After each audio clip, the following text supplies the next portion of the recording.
Hi, everyone. It's Angie. This is another session of Profound Bites. I'm with my co-host Zenshin, and we're going to be talking about a couple things that the internet is talking about. Will and Jada, the skit that we saw of a woman who felt entitled to tell her date that she was too good for the Cheesecake Factory. So Hmm. we're just going to jump right into it. It's like we haven't recorded in quite some time, so this is our first time in like maybe 4 or 5 weeks. So we're going to do a little bit of a free flow and see where the topic takes us. So two topics today would be Will and Jada, and then this intimidation, or rather this entitlement video that we saw. Whether or not it's a skit, is it real, and what does it mean for the dating market? So I'll go over to Zenshin and see what he has to say about Will and Jada.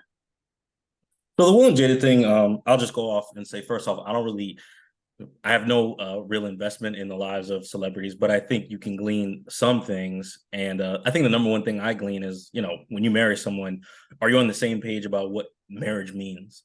Because I think people are really dragging Jada over her things that she's saying. And I'll be the first to say I think Jada's annoying because she's constantly talking about her relationship all the time. When you talk about something all the time, people are going to have opinions on it. So that said, it's not as if she's lashing out and saying, I don't want you to have opinions, which also makes me think she knows exactly what she's doing. And I think she has a book coming out soon. So it would make perfect sense in terms of the timing to be talking about your relationship to, generate interest in your book.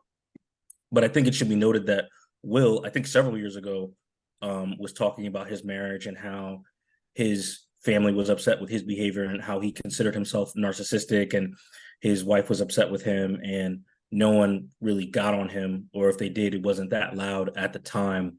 But now people are dragging Jada.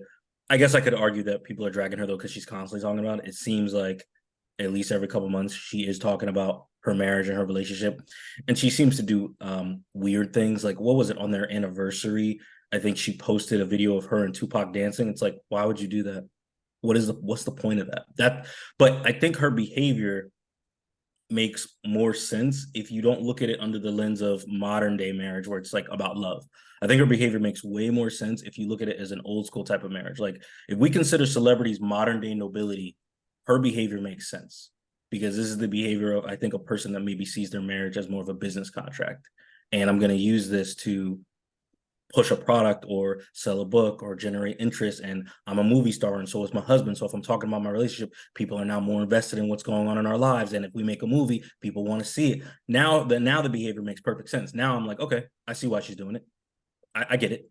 And Will comes out with a movie. Gosh, I was looking at his catalog, and I'm like, this man probably comes out with a movie like every other year.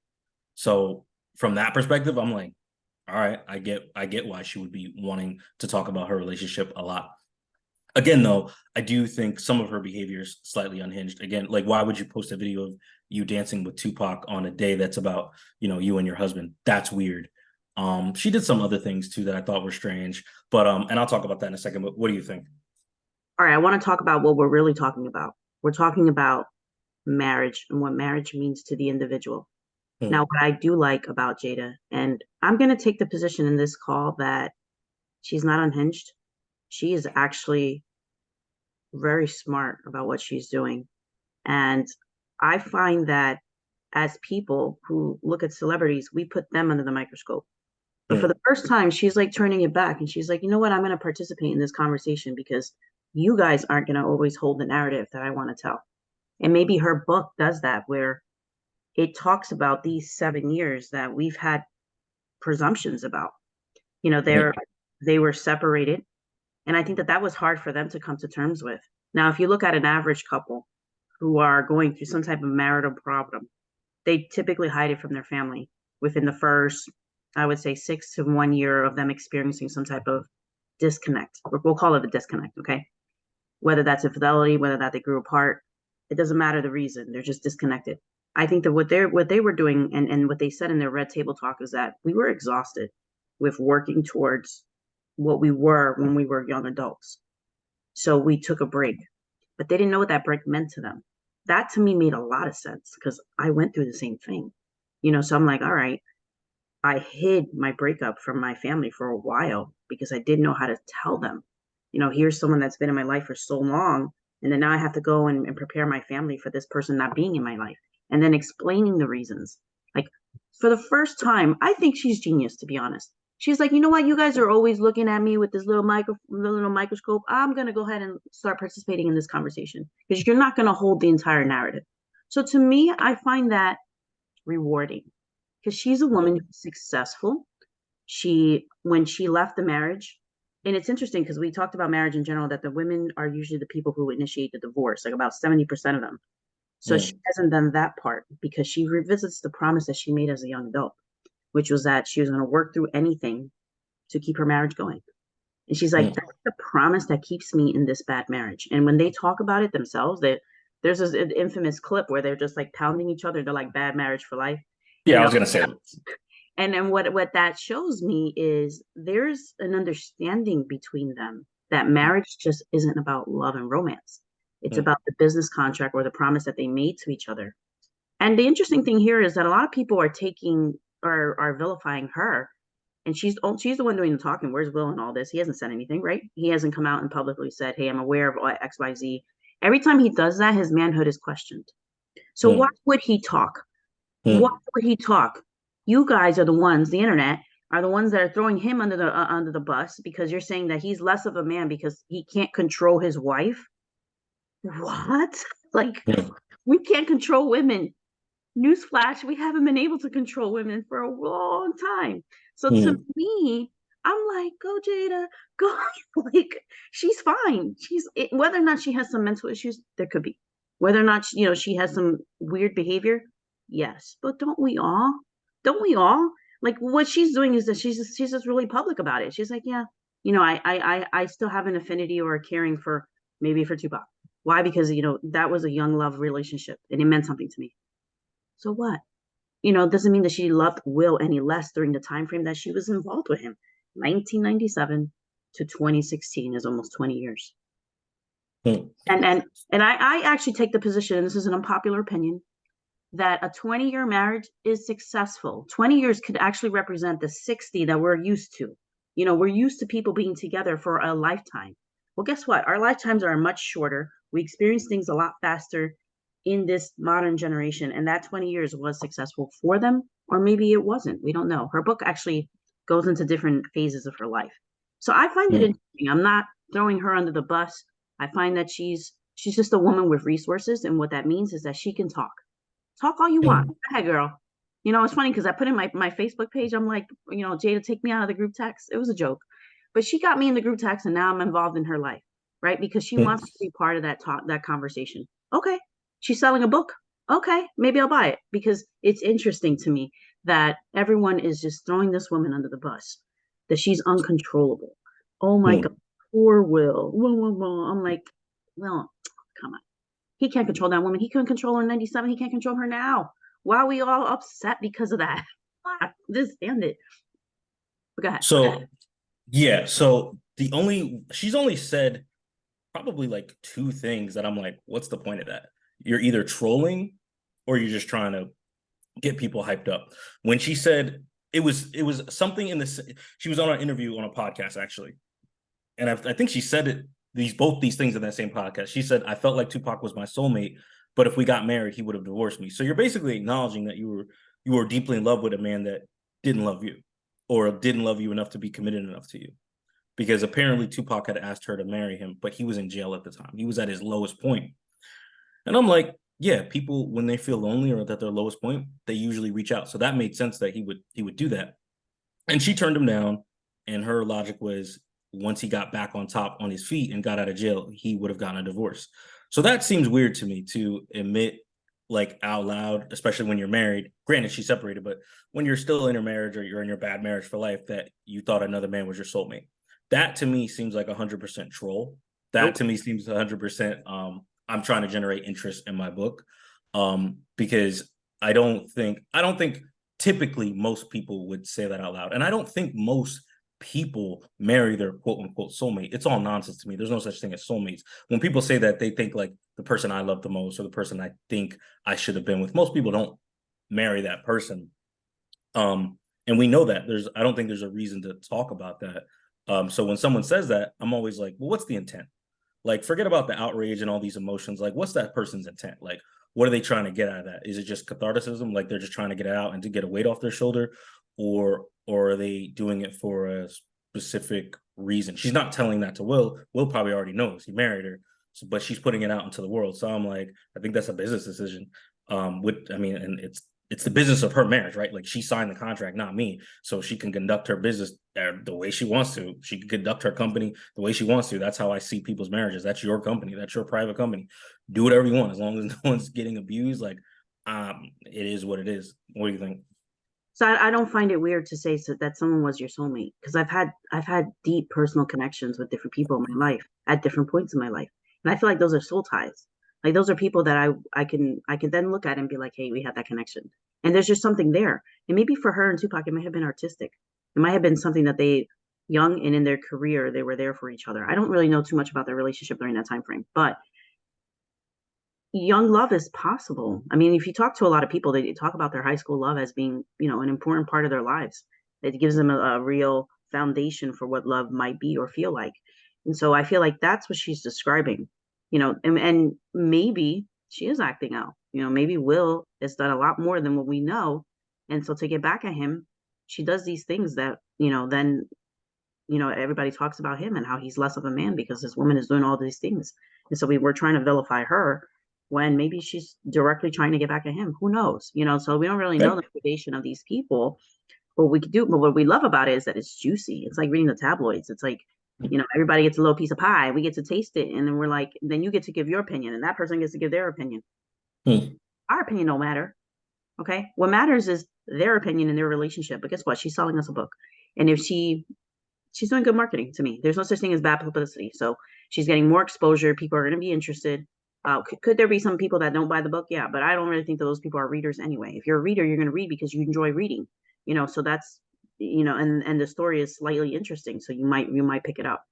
So I feel like there's a lot that we don't know, and what's happening is that we're watching the trailer. We're watching the trailer to the movie, and more like bits and pieces every day is being released to us. And then at that point, it keeps us sticky on the internet, and people are still talking about these things. People are upset that we're talking about Taylor Swift and that guy Travis Kelsey. The NFL is riding that until the sunset. They're like, hey, that makes us popular again for a reason Right. other than football. So guess what? We're still ride it into the sunset. Yeah. And keep in mind, they're not even they're not even talking about their relationship. It's everyone else talks Taylor Swift and her relationship. They're not talking about their relationship. Other people are. So it is a reminder that if you're a celebrity or an athlete, people are going to be in your stuff no matter what. So maybe why not control the narrative? But yeah, like I said, when it comes to Jada, I think it's 100% like almost 100% like business decisions. Like, yeah, I'll just throw this out there and kind of like I'll throw a grenade and like it blows up and yeah, it's good business. Like people will be interested in what I have to say. Like, Stop. I think that in 1997, it might have been about love. It might have been about our connection with Will and raising their children and being good parents. So maybe now it is about the business of marriage. So I don't find that statement is an accurate one to say that it has always been about business. In fact, you opened up this conversation. I was typing it up. You were saying Jada is annoying because she's talking about her relationship. I'm like, wow. yeah, all the time. No, 100%. But I So would feel that way about anybody. For example, you said you were afraid to tell someone, you said you were afraid to tell your family that you had broken up with someone. I would not, if I was your father, I'd have been like, yeah, that's normal. But if you were constantly breaking up with them or like constantly going back and forth or constantly talking about everything that's going on in your relationship, then I would be like, make a decision. Which brings me to my last point. I don't feel sorry for Will. Grown ass man. And I said this in on my social media. You don't know who you married? I think that's really why Will's not saying anything. I think Will knows exactly who he married. You chose that. This is what you like for whatever reason. This is you like that fiery spirit. You like a woman who's not afraid to throw a grenade. A lot of guys like that. A lot of guys like women that don't play by the rules that society sets for them. He's not a victim. He knows who he married. Like why are we saying poor Will when a man who is infinitely more powerful? If I said it already, he comes out with a movie like every other year. He has infinitely has more he? resources. Has he since the slap? Has he done anything since the slap? He did a movie. What was it? Emancipation. I think that came out like Oh, the in the Netflix, same. the Netflix one. Yeah, yeah. So it's like, why would I feel bad for this man? Like, he could end it tomorrow if he wanted to, but that's his wife. And we go back to the pound where it's like bad marriage for life. And it's like, all right, so I'm not gonna, there's nothing to feel bad about because he makes a choice and he makes it every single day. So it's like, if you really believe in accountability and if you really believe in the institution of marriage, you should be happy for them, right? Like if people are always saying like, well, what is marriage? If, you know, people can just split up. Hugh Jackman and his wife, they just split up. And people thought they had a perfect marriage, but they split up and they both said, oh, we're unhappy. And I'm like, all right. But then people got mad at them. It's like, well, you had a good marriage. And it's like, but they didn't want to be married. So Okay. you pick a side. Like, Yeah, no. Let's really talk about what we're talking about here. These are real people, not characters in our books and in our fantasy. We got yeah, to stop trying to control them, and saying that they should be together or they shouldn't be together. They look together, they don't look good together. It's like the internet is like playing with these characters. You know what this reminds me of? Is like when a popular video game came out and then the ending to the video game upset the audience. They were like, change it. We don't like it. I don't remember what that was. Do you remember that video game? That there was a big backlash as to how this video game ended. There's either a movie or a video game where that happened, where the audience was telling the writers or the creators to change it. That's what we're doing here. We're telling people, hey, you give us hope, and when you break up, that fucks with us. So you get back together because the rest of us can't right. handle it. That's what we're. I'm, and I want to go on record that I'm of the opinion that and I've said this before, most humans shouldn't get married because they don't have what it takes. If marriage is supposed, as a contract, is supposed to be a binding contract, then what Will and Jada said is correct. Bad marriage for life. That means you try your best, and obviously you don't tolerate abuse, like physical, sexual, or otherwise. But as long as I feel like as long as that stuff's not happening, yeah, I agree. Bad marriage for life. Like if that's the contract that you signed and you give your wife a pound or you give your husband a pound and that's how you end your podcast, then yeah, if you're in it for life, that's the end game, then yeah, good on you.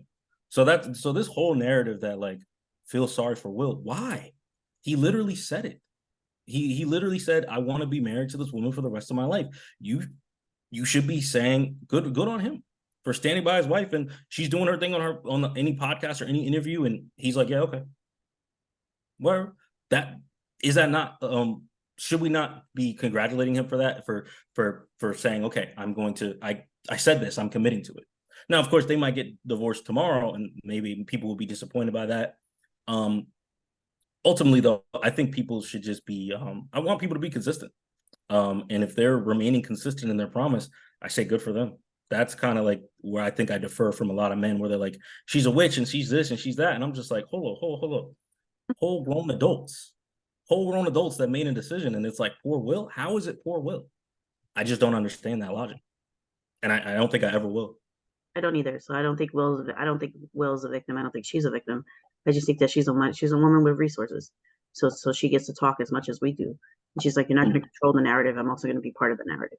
So for me, that's kind of like a rewarding thing, that she has the means to do that. And let's be honest, there are a lot of people in bad marriages, and they're sweeping it under the rug. And then when they see Yeah, a couple being so open about their marriage and how it's been failing for a number of years, it does something to you. Once the mind is fully exposed to something, it doesn't go back to its original shape.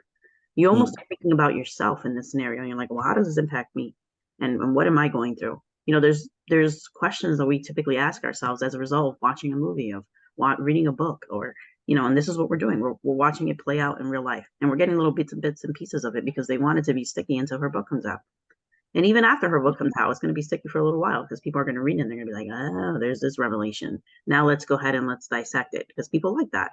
They like being able to like control the characters. I'm watching Game of Thrones, basically. I'm watching like a movie or a series, and we're all talking about it, but it's actually real people's life. They're not characters. So we have to be careful about what we're doing to these people. I think that you just take it with a grain of salt, and it's like, well, I can analyze this, and like, the one thing I just learned from Will and Jada always is just like,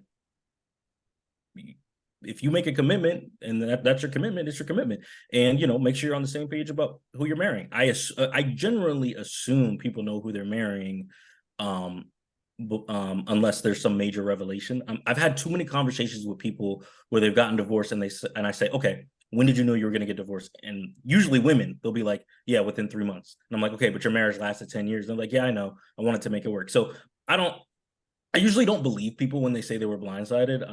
I usually think I come to the conclusion that most people see the warning signs early, but they just want to believe so desperately. I think it's the opposite with Will and Jada. I don't think they're in any delusions at all. I think they know what it is. And again, bad marriage for life. They're very aware. And I think that makes people uncomfortable.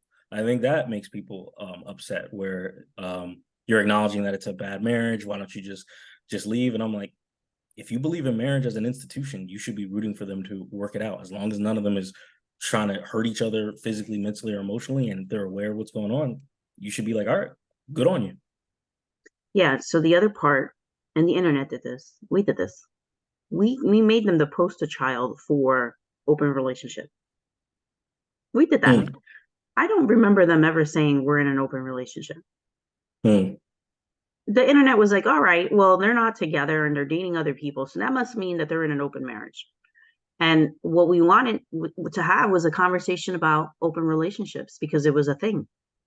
I said this on the podcast previously. When in my relationship, I didn't know open marriage or open relationships existed until I started dating. I really did because I Never was read a magazine in your life. well. I mean, I wasn't in the single space. I didn't know what Hmm. single people were dealing with. I didn't know about this ethical non-monogamy and this, swingers lifestyle and this lifestyle. And I'm like, what? Like I was just in monogamy. So I Yeah. had no clue until I was 38, and then I'm exposed to it. I'm like, oh my God, there are people living differently. Like it was eye opening. And if you talk to some people who have been in a really long marriage, they say the same thing. They're like, wow, everything's so different than when I was dating, right? Because for them, dating stopped. They were just in a relationship, right? Dating was like, oh, dating to them meant multiple people. And when they were in a relationship, that didn't mean dating to them. They were just in a relationship. So I think Hmm. for some people, they needed to see a successful couple, except we picked the wrong one. Like we picked a couple that Maybe. might have been toxic, so like the internet did that. And I think that's kind of like back to what I said is that we can't control these characters. These are real people. And they're going to be part of the conversation. So you just made me think of something because it's like because when Jada said we've been separated since 2016, one of my other friends said, "Oh, the slap makes a lot more sense now." So yeah, if they were in an open relationship, I mean, would Will have slapped Chris? He was probably feeling upset. Maybe he was feeling like he was losing his wife. I don't know for sure. I do know that was a very emotionally charged reaction to do something like that and on the world stage where literally billions of people know your name and know what you do. So yeah, that it makes more sense now. Um, and then Jada later on said she thought it was a skit. So I don't know. It's definitely interesting to think about and talk about. But ultimately, again, if someone says I'm on the side of be consistent and choose your happiness. If those two agree that they want to be married no matter what, then I'm rooting for them to be married no matter what. If two people say we're not good together and we're gonna get divorced, I'd be like, all right, cool. I mean, that goes against what I think marriage should be. That's why I think most people shouldn't get married because I don't think they have what it takes. But so be it. Chase your happiness, I guess. But to paint either one as a victim is so strange to me. With people that have that level, that amount of resources and influence and yeah, money, and people say money's not everything. And it's like, you're not a millionaire. So I mean, like they have enough to the point where they could split and go to therapy and they'd be okay.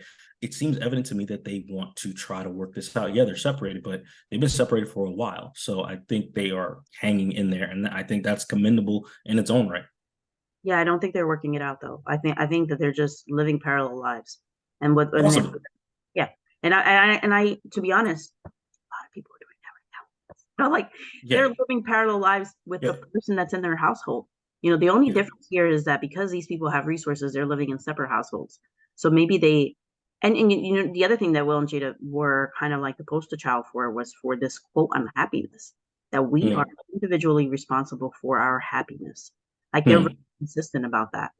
So it resonates a lot with me because I feel like I am responsible for my own happiness. It's not a person.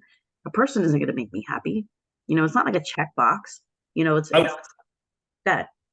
No, no, keep going. I totally agree, and I'm just I gonna feel I support feel what you like said. you were onto something, so I don't want to go ahead. So I think that resonated with a lot of men, especially because for a long time, men are told like you're responsible for a woman's happiness. So for a woman, Jada in this case, to say no, no, no, no, my husband's not responsible for my happiness. I think that resonated with a lot of men. A lot of men felt like that feels good for a woman to say that it's not a man's job to make her happy. So, but yeah, keep going. You know, it's possible also that Jada's attracted to broken things. Like you talked about Tupac and how he's in jail. It's a broken thing, right? And then she has this extramarital entanglement or affair. Let's call it an affair, 'cause that's what it was, with a young man who was mentally unstable, right? You know, so she Hmm. might be reaching out to that younger version of her that didn't get that connection that she wanted with someone, you know, to save herself. Usually when people are attracted to broken things, they themselves feel broken. Like they or at least that's what the articles or the therapy will try to teach you, is that something in your history is telling you that that's what you're exposed to and that's what life should be for you. So, you know, so they try to rewire you and say, no, you want healthy relationship. But this is what healthy looks like. And for a lot of people, healthy relationship is very boring. It's very boring. Let's be honest. It becomes a it becomes a routine. That's a Okay, go ahead. you're leading to another conversation where it's like the trope where it's like a woman will be in a stable healthy relationship and then maybe potentially want something broken because it's exciting, but that's a totally different conversation. I don't even know if I necessarily agree, but I've said this before that I don't think America gives men and women the tools to seek healthiness, so maybe brokenness becomes the norm. But again, that's a super in-depth conversation that might require like multiple episodes, but I think ultimately we're in agreement that it's mostly like their business. I mean, I get annoyed when they make it. I get annoyed when Will talks too. I'm like, bro, shut up. Just work your marriage out. Just work your marriage out. I'll get annoyed if either one of them talks about it. Like, why? We already know about it. And then it's like, oh, I'm writing a book. Oh, okay. Yeah, I get it now. Makes sense. You think though, the way you are, I'm like, why are people annoyed? Why are people annoyed? Tell me. I think it's like if it's a constant thing. Like at that point, I almost feel like you're insulting my intelligence, and you're not insulting my intelligence personally. It's like humanity in general. It's like, why is this person doing all this? And then you check out what's going on in their life. And it's like, oh, there's a memoir. Oh, there's a book. Oh, there's a podcast. Oh, there's a movie. And it's like, you're just making a play. And I guess it's fine because you got to put food on the table and you're trying to like, obviously increase your footprint. So I totally get it. And if as we grow, who knows, maybe we'll employ some of those tactics. I don't know. But it's like, I mean, I do know I'm not going to do stuff like that, but um, Right. it's, Tell social media, mute it.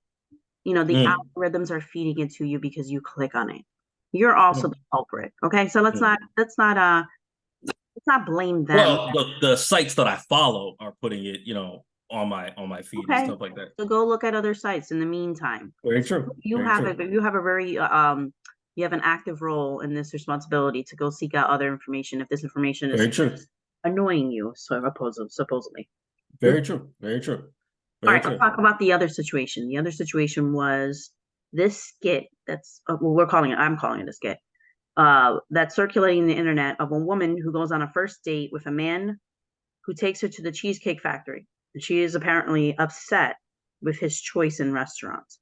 I believe it's a, Right. do you believe it's a skit? Um, it probably is. I think a lot of these things are probably skits. Usually you can kind of tell based on like the reactions. I think most men, if they're being recorded, they usually have a much more visceral reaction. They're not that calm. Um, but the other reason I think it's a skit is because when the gentleman gets out of the car to open her door, he doesn't turn his car off. So I'm immediately just like, this probably isn't real. That said, um, theater imitates real life, right? So we come up with ideas and express that in media and art and theater because we're exposed to that in real life.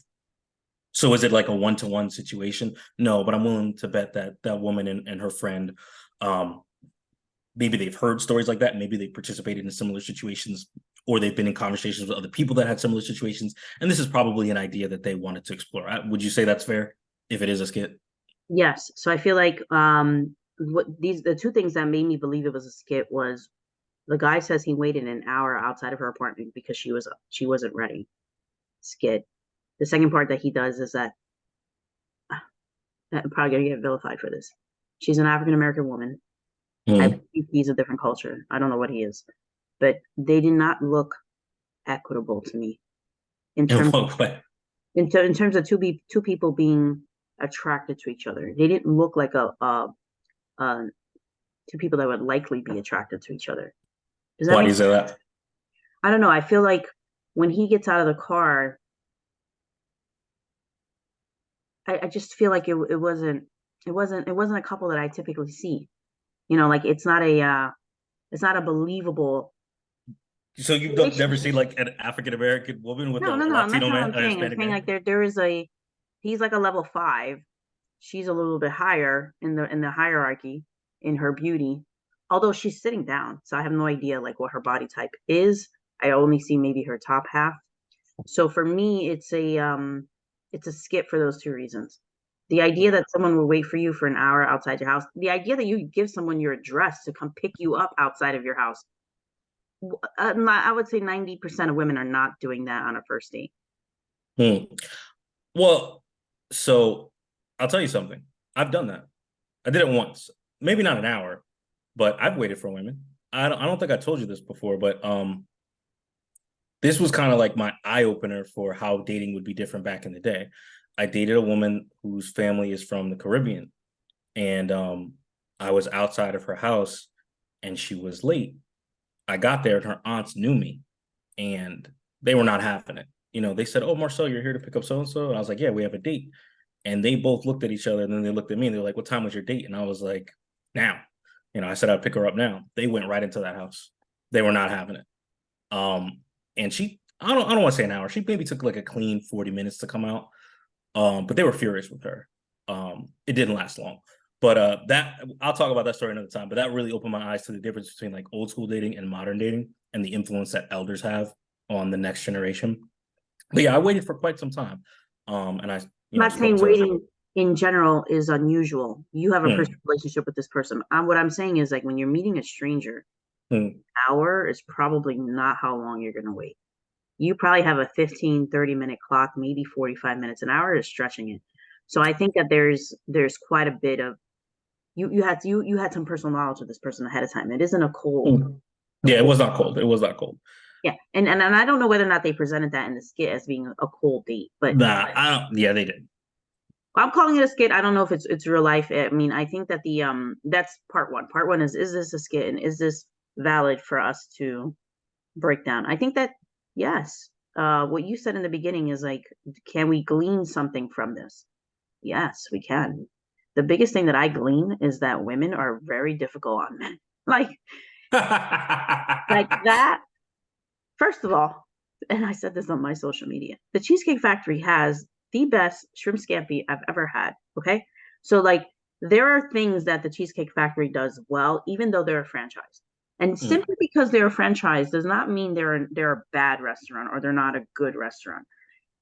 I feel like she says in the skit, you know, you told me you were going to take me to a nice restaurant. It's technically a nice restaurant. Like when you go in, there's a formula there. But yeah. if you, I've had a guy take me to like Olive Garden. And I was like, he's like, oh, I'm gonna take you to a nice restaurant. He took me to the Olive Garden. I was like, I was laughing to my girlfriends later about his selection that he felt that that was a nice restaurant. Whereas I was defining a nice restaurant as mom and pop, a little bit smaller, intimate, a Right. When I listen, I always tell like I'm looking for an intimate. If I say nice restaurant, it's probably an intimate setting. There's probably I hate this word because women love this word, but atmosphere, the atmo. You're smiling over there. I don't even yeah, want to look at yeah, you, but yeah, like smaller scale. But yeah, continue. yeah. But I remember early on when I went on one date with someone from college, he took me to like a Spanish restaurant.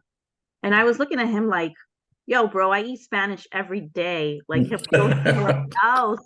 So women are very, very difficult on men. That was what I gleaned from that video. Like, they cannot do right by us. He picked a spot. Now, if she was genuinely interested in him, she would have followed through. That's it. She would have Mm. had a conversation. Maybe she would have not ordered anything because she felt the food was less quality. I don't know. But she would have sat there and she would have gotten to know him if there was some genuine interest. But there isn't. And that's the reason why I Mm. feel it's a skit. It's very much like what happens when women feel entitled or when there's a miscommunication on what nice is, nice restaurant. For someone that might mean, for me, it means following the food. Like if the food is good here, let's go there. I don't care if it's a hole in the wall. That's me Mhm. now. When I was younger and someone took me to a Spanish restaurant, I was like, I eat this every day. Come on, take me somewhere else. But Mhm. it's up to us women to tell the men, hey, I'd like to do X, Y, Z. And I think women are hesitant to tell them that because they feel like we're doing the work for them and that they're not being thoughtful and that we're leading the relationship if we pick the restaurant. No, you're just your experience and you're making sure that that you're gonna have a good time. Right. I'm a huge fan of just like, why don't you at least do a little bit to almost not necessarily guarantee, but push things towards you having a pleasant experience? Because I'll be honest, most guys like food. Like that's as long as he's not eating like jellyfish or squid. Actually, squid's super good. What am I saying? As long as he's not eating something that is beyond his palate, he's going to enjoy what he's doing. And most men enjoy the company of women that they find attractive. So most men are not going to be that picky anyway. I took it in a totally other direction. I paid attention to her a little bit. I was more so focusing on him and like how he reacted. And he was like, hey, you want to talk about it? So there was no, again, I'm in a lot of red pill spaces. So there's a lot of anger in red pill spaces. There's a lot of women are ungrateful and blah, blah, and blah, blah. He was not angry. He was just said, oh, we're not aligned. Let me take you home. Let me take you home so you can find that man that you're aligned with. Let me take you home so I can find the woman I'm aligned with. That's the type of energy that I'm always trying to project. Like, there's no anger. We're part of the same human family. I hope you find what you're looking for. Now, I do think that if women thought long and hard, they would realize there's probably not a whole bunch of guys that are going to hit every little standard that they have, but that's a woman's journey. She got to figure that out on her own. Men have their own journey. And it's like we can wish each other well. We can come together. We have a disagreement. My father used to tell me, and I've failed a few times in my life, but he said there's no need to raise your voice at a woman or lose control. It's just not even necessary. Women's lives are hard enough. You ain't got to add to it. You're not aligned, you just walk away. And I was like, yo, he has king energy. Right. I actually commend him for if it's real that he offered to take her home because I've been kicked out of a car, and that's pretty Mm, shitty when like they're like dumping you on the side of the road because you piss them off to a point where they're just like, I don't want to deal with you. And then they become mm, like this, there's this visceral reaction and they're just trying to hurt you in that moment. So I'm right. the opposite side of that. And so I feel like I commend him for doing that. If that's in fact something that he did, he does have cat energy. He's adorable. I mean, the guy was nice. I was like, just go on a date with a nice man. That's it. Like what? She played over here a lot in the video. That annoyed me. That annoyed me. Played annoying me. This woman is just like, oh, I'm like, girl, you look good. Stop, stop, stop. You don't need this whole, whatever it is that you're doing. Like for me, it was too much. And I was just like, that's where I also felt it was a skit. I was like, okay, she's more concerned about herself. But we have seen some TikTokers who document their date and Yeah, like a sport for them where it's like that part of it is more important than the date itself. You're right. doing shitty things to people. So why? Why are you doing that? Right. There was a woman maybe 6 months ago, and even like the Young Turks and some like progressive like YouTube channels talked about it, where she was mad at the guy. She thought he was cheap because he didn't get cheese on his cheeseburger. And they actually went to a decent restaurant in New York. And she ordered something way more expensive than him. And the dude was like, man, cheese is $3. I'm not gonna get cheese. And she like paid for it and walked out and texted him, you should have got the cheese. And rightfully so, everyone dragged her, men and women. They were like, are you insane? Like, why would you leave? And she basically admitted that she sometimes makes rash decisions, and people are like, you think? Like, yeah, that was right. Like, what?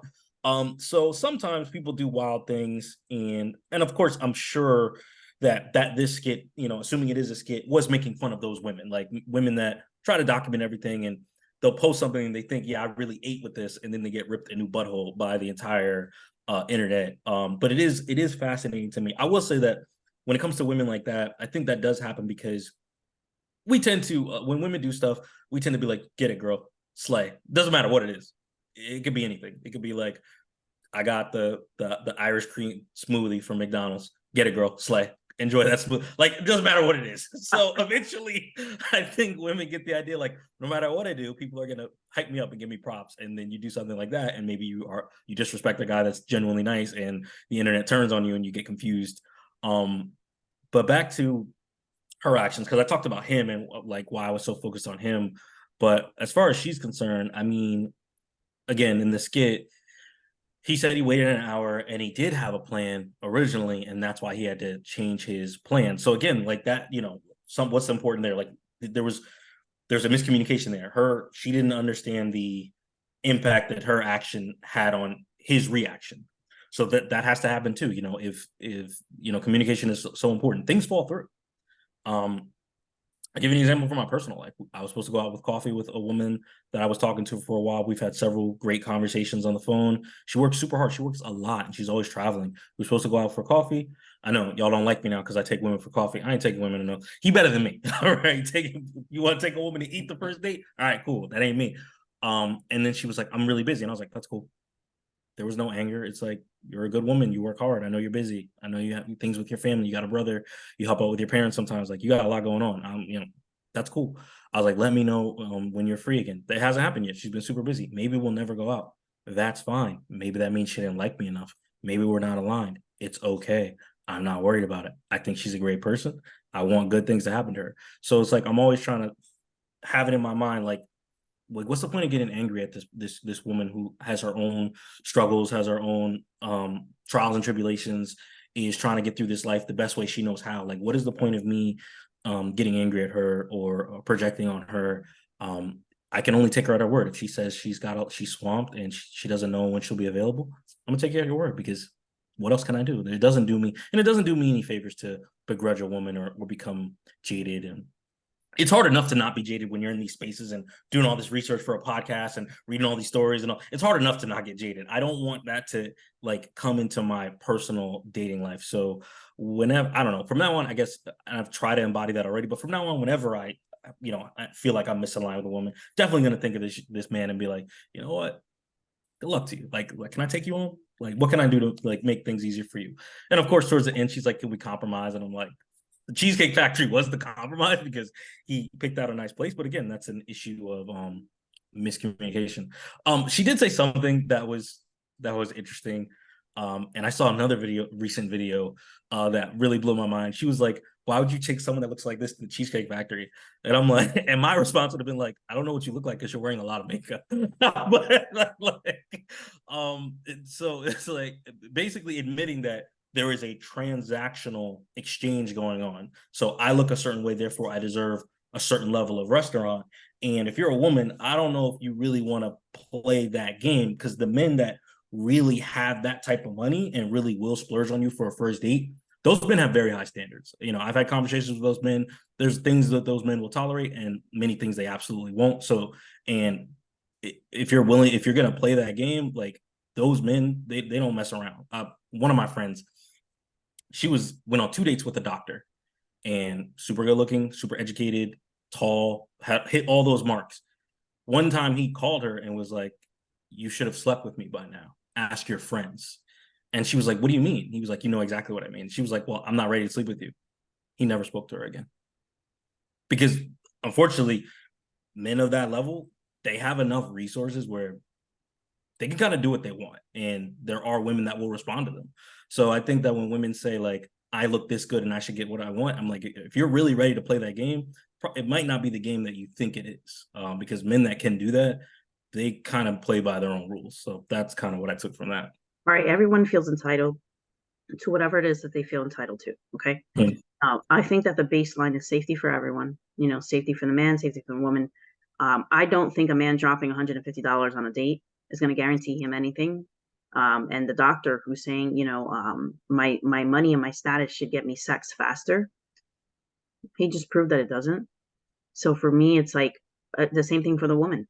Her beauty doesn't get her the nice restaurants faster. She has to put in some work. Everybody has to put in some work. No one wants to be taken advantage of. Hello, newsflash. Like we should be decent humans to each other. So I feel like there is a contingency of women, and I read it online all the time, that do not want to go on coffee dates, that do not want to go on simple drink dates. And I'm like, go. Like, just go, see if there's attraction, if there's interest. I'm the exact opposite of you. I'm like, oh, that's your standard? Love that for you. Go out there and get it. Because those are the women that I'm challenging, and I'm like, it's not the game you think it is. Because again, those men that are willing to do that, they have their own expectations, not just of your beauty, but of your behavior, of everything, of how you conduct yourself, respectability, all these different categories. If they're going to be spending a certain amount of money and they're taking you to Ruth Chris on a first date, they definitely have certain expectations, and it may not necessarily be sex. It could That's a just be chain your behavior. restaurant, by the way. That's just the That's yeah, highest chain restaurant. version of. Women were saying you should take me to Ruth Chris, and I'm like, but that's a chain restaurant. Like that's a chain restaurant. That's like my dad's favorite chain restaurant. So I'm just like, what? So so for those women, it definitely is about money. It's not about the chain restaurant. And that's another thing. You ain't gotta lie. Just say like, I expect you to drop a minimum of like $200 on the first date. Just say that. And there are men that will do that. But there's many men that won't or can't, and you got to be willing to play on that field. And again, like the men that are willing to do that are few and far in between. So that's a hyper competitive dating space to be in, where it's like, well, I deserve you to drop $250 on the first date. That's a hyper competitive place to be. So those men that can do that, they're going to pick the women that they feel like meet their standards. And so, if you don't meet it, then oh well, so bad, too bad, so sad for you. Let me tell you, I'm the exact. some dudes be trying to wife me up in the first date, and I'm just like, sir, no, we're not exclusive, and women do the same thing. They're trying to get to the relationship part of it on the first date. I'm like, people have to understand it's a process. Maybe you go out with one person, you have one drink, you get a little bit. It's like less stranger danger as you're going through this process. You're learning about this person. The comparison that I use is, and it's a football one, is like you're determining the entire season based on game one. And it's a 12 season game or a 15 season game.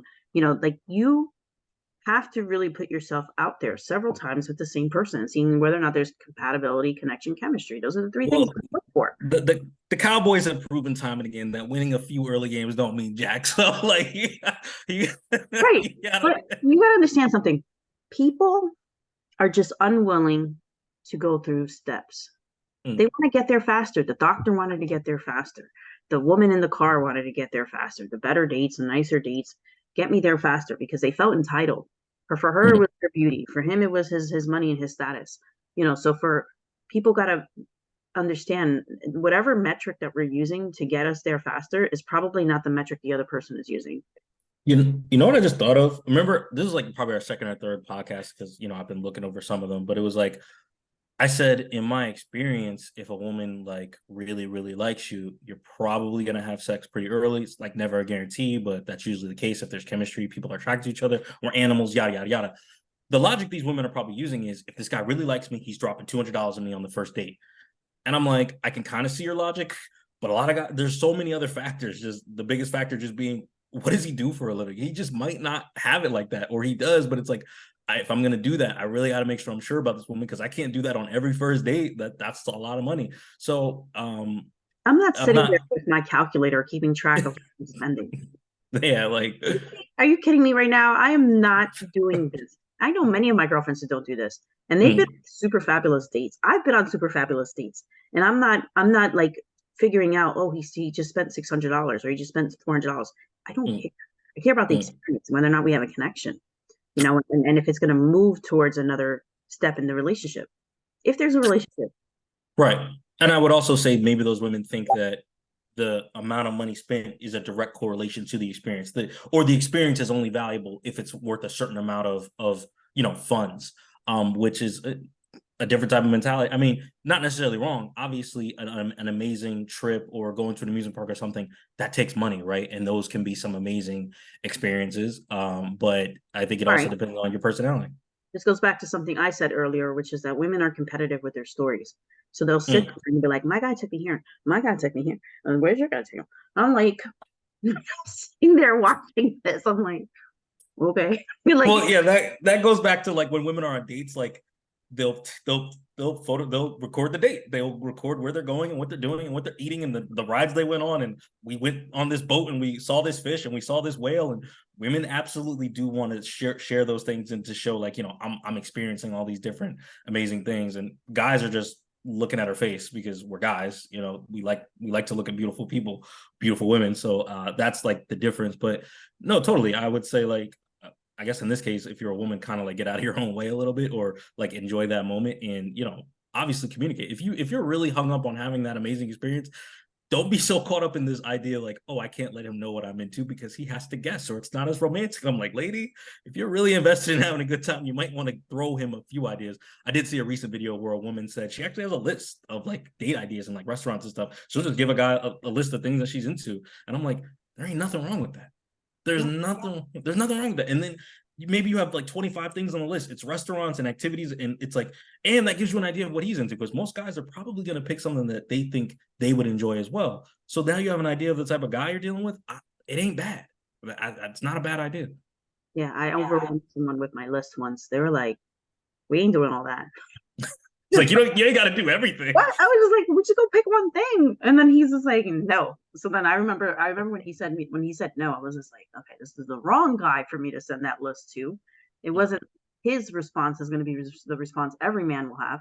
I think other men might appreciate that and say, "Okay, well, she likes the following," So I do think that there's something to be said when people are thoughtful about the dates that they plan for each other. And yes, ladies, you're gonna have to plan something for him early on. And it's not just cooking. I hear this bullshit all the time. Oh, I'm gonna cook him a meal and invite him over to my house. Girl, come on. It's like, Yeah, guys like that. When I'll be honest, when guys hear that, our first thought is, she's a fucking cheapskate. She don't want to do it. She's taking the easy way out. Not to say that guys don't appreciate it, but that is one of our early thoughts. Like, man, she's taking the easy way out. I already did this, this, and this, and she's cooking. I could have cooked. So like that is something men think. So, but we do appreciate it. We're not, and that's the thing. Like, we're not even that hard to please. That's one of the things that always threw me, because women are like, well, how do I even take a guy on a date? And it's like, we're so easy. Like, you could take us to a movie and we'll be like, this is the best, because it just doesn't happen that much. So it is fascinating to see some of those differences. And I will go on a limb and say there were plenty of videos of women reacting. It would seem like a random TikTok video, and then at the end they'd be like, Cheesecake Factory is not a date.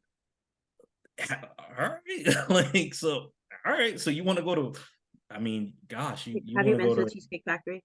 Have you been? huh? Have you been? Oh, I've been, yeah. It's always crowded. All right. So these people who are telling that they're it's not a good date, maybe because it's crowded and you can't get a table for about an hour and a half. That's a reality inside the Cheesecake Factory, at least for Sure. us in New Jersey. I don't Yeah. know if it's like in other cheesecake factories, but like, it's not it's not a place where you can get a reservation either. You just gotta Yeah. show up. So yeah, Yeah. maybe that those are some elements that make it a bad date, because you gotta Mm, wait. mm. But for me, I would have been like, yeah, let's go. Like, I already know what I want to order. I never eat the cheesecake. I've never had cheesecake from the Cheesecake Factory, but I love my shrimp scampi, and I'm just like, yep, that's exactly what I'm going to order because I know exactly what I want when I get there. Yeah, so there's a few things that I specifically eat there, but it's like, I don't even, I guess my mentality is, for at least the first 2 to 3 dates, you're not paying for anything. There's not really a whole lot of requirements on you as a woman, other than don't be an axe murderer. And I'll be honest, if you're pretty enough and you told him he's an axe murderer, he might think you're joking, even if you were dead serious. That's how lax men are. I'm so serious. I wish I was joking. There's so many stories of guys going all out on a first date, and then they find out the woman's a complete lunatic. Like, one woman like hid in the guy's apartment for like a month and he didn't even know. Like, there's some crazy stories if you look them up. She like, so the expectations that men have are pretty, I think, very, very realistic. Some women say men have low expectations, and I think our expectations are more of your personality. It's like, just don't be mean and like don't be rude to me for that first date. And I'm not trying to diminish safety, right? Like, that's a big deal for women. Even though it's like less than 1% of women get hurt on a first date, that's still less than 1% too many. I'm always going to say that. Like, that's a horrible thing. So I'm always going to say, women, be aware of your safety, and that's another thing. Why the F would you, I do kind of agree with you, where I'm like, what woman is giving their address out on the first date? I don't even suggest that. I'm like, yeah, my first date, even for the coffee date, I was like, yo, let's meet at this place. You say you live here, cool, that's fine. Pick a place that's close by you. And she was like, yeah, I really appreciate that, because like a lot of men don't understand safety is important. I was like, yeah, but third or fourth date, I could pick you up. That's fine. But the first couple of dates, we'll meet somewhere. We'll wait until you feel comfortable. We'll meet, and we can meet somewhere that you feel super comfortable, though you feel like you know where the exits are. So if you do feel uncomfortable, you can leave. Public space, that type of deal. Restaurant, I don't know about a restaurant for the first date. That's just, but again, you're talking to like a staunch progressive, so my views are gonna be a little bit more slanted in favor of the women in that regard. But yeah, I definitely think there's a lot you can pull from that. But again, I'm just enamored by the man's actions. I think all men, that's how we should conduct ourselves. The minute you realize you're not aligned, there's disagreements are one thing, right? Like, oh, we're just having a little disagreement. Let's work through that. But once you actually find out, oh, we have very different ideas of what dating is and how dating should go. Best of luck to you. Good luck to you, sister. I hope you find what you're looking for. And that's it. Yeah. So I know we're winding down here, but I feel like what needs to be said is dating is like having a preseason. Your first 3 dates are your preseason games.